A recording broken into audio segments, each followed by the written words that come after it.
सबने जय श्री राम जी, मैं संदीप मेरा और स्वागत है सभी बैंकर्स का एक नई वीडियो में। तो आज हम करने वाले हैं मॉक टेस्ट नंबर 15। इससे पहले जो हम गवर्नमेंट स्कीम का जो हमने टॉपिक किया था वो टॉपिक्स हमारे चल रहे हैं इसमें मॉक टेस्ट में, जिसमें हमने एसएसए कर लिया, एससीएसएस कर लिया और पीके हमने कर लिया। इसी तरीके से जितने भी इसमें है वो सारे करेंगे। उसके बाद भी जो भी टॉपिक हमारे पास हो रहे हैं वो साथ के साथ हम मॉक टेस्ट में करते रहेंगे। और अगर आप हमारे चैनल में पहली बार आए तो चैनल को सब्सक्राइब जरूर कर लेना, क्योंकि यहाँ आपको कंप्लीट सिलेबस कराया जाएगा बिल्कुल फ्री में। चलिए शुरू करते हैं। तो फर्स्ट हमारे पास है what does LPS stand for. ठीक है, अब इसमें ये आपके पास आते हैं 8 से 10 नंबर के आपके पास जो फुल फॉर्म सबकी है। उसमें एक तो सिंपल इसी तरीके से आ सकता है कि एनपीएस है, मान लो उसकी फुल फॉर्म क्या है। या फिर आपसे इस तरीके से पूछ सकते हैं कि एनपीएस के अंदर जो पी है, ठीक है, उसका मतलब क्या है। इस तरीके से कई तरीके से जो फुल फॉर्म में क्वेश्चन आ सकते हैं। ठीक, तो ये आप सभी को पता है क्या हो जाएगा, national pension system. Second, which authority regulates NPS.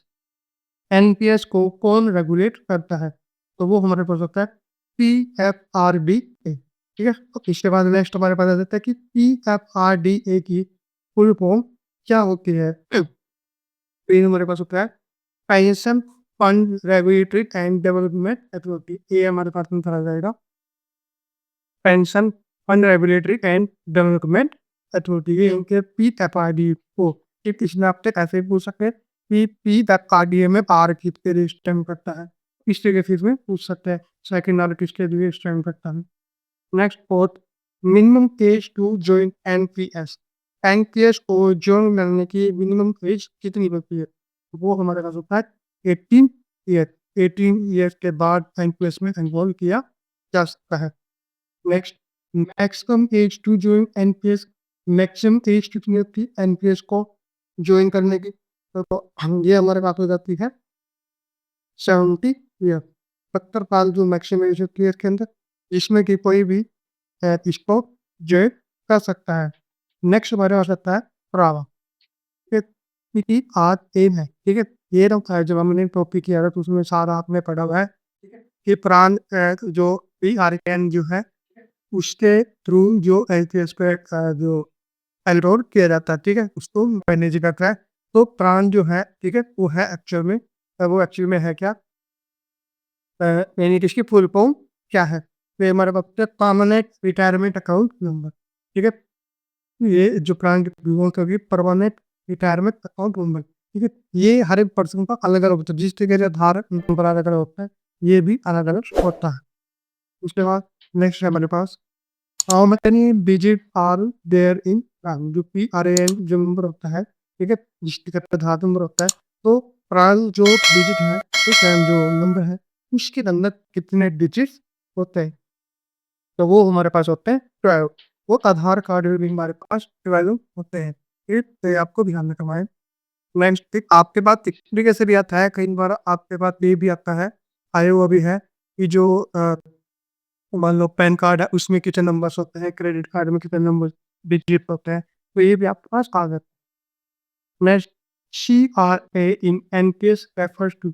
C R A है जो कि एनपीएस पे अंडर आता है, उसमें सी आर ए की फुल फॉर्म क्या होती है। ठीक है, तो ये हमारे पास आता है central record keeping agency. Central record keeping agency के अंतर हमारे पास आ जाएगा सेंट्रल रिकॉर्ड कीपिंग एजेंसी, जो कि सारा का सारा जो एमपीएस है उसका रिकॉर्ड रखती है।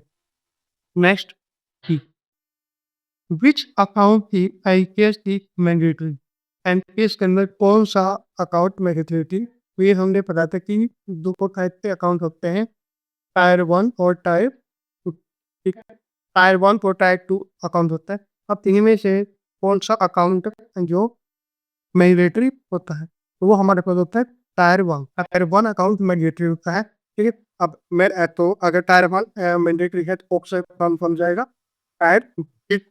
जो टाइप के अकाउंट होते हैं, ठीक है, आज का सारा हमने टॉपिक में किया हुआ है, किसमें एक्टिव होता है, किसमें आप चूज कर सकते हो, कौन सा वॉलेंट्री होता है। ठीक है, वो सारा का सारा हमने टॉपिक में किया हुआ है, वो वीडियो आप जाके चेकआउट कर सकते हो। Next, minimum contribution at type 1 account opening, यानी कि जब अकाउंट ओपन किया जाता है तो टायर 1 के अंदर मिनिमम कितने की अमाउंट डिपॉजिट की जाती है। आंसर हमारे पास है 500। इसी तरीके से टायर 2 के अंदर जब किया जाता है तो टायर 2 के अंदर मिनिमम है जो कितनी 1000। Next, minimum contribution per year ई टायर 1 के अंदर पर ईयर के अंदर इतनी मिनिमम कंट्रीब्यूशन की जानी चाहिए, वो हमारे पास हो जाएगी 1000। और टायर 2 के अंदर मिनिमम एनुअल कंट्रीब्यूशन कितनी की जाती है, तो इसमें